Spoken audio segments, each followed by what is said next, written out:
Chef Jessica here of Prosperous Personal Chefs, and I'm going to go over 3 things that can help determine if you will be a successful personal chef.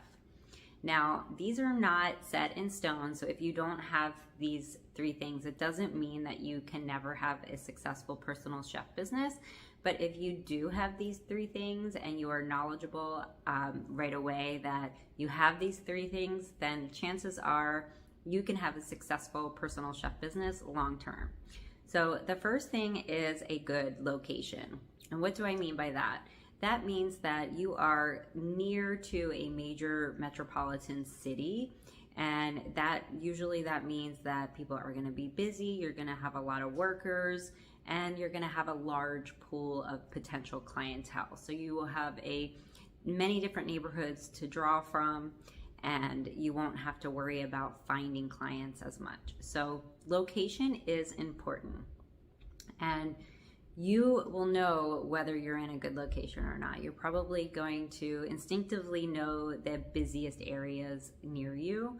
Most people live near a major metropolitan city. Some people have to drive further than others, and that's just sort of part of playing the game. But if you live in an area that has a high income, it has neighborhoods of many busy professionals, then chances are they're going to need a personal chef.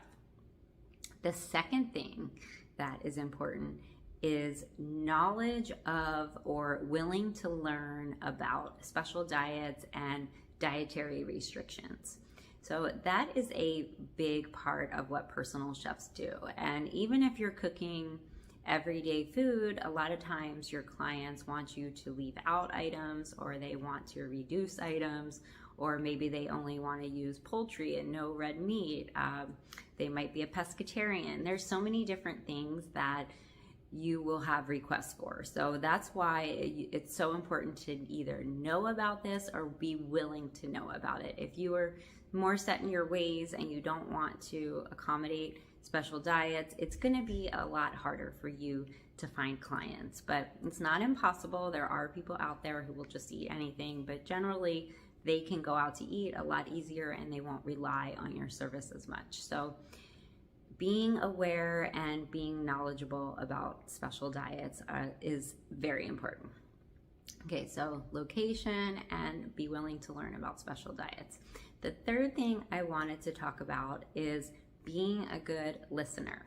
Being a good listener is such an important part of being a successful personal chef.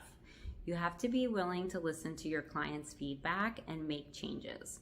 Not everybody eats the same. Not everybody likes the same thing. So you can cook one thing for somebody one day and they will love it, and then cook it for a different client and they might not like it at all. It might not be something that they're into. And so listening to the feedback of each individual client is going to help you create a successful personal chef business long term. It's going to build trust and it's going to establish a better client-chef relationship. So those 3 things are the most important for establishing a long-term successful and prosperous personal chef business.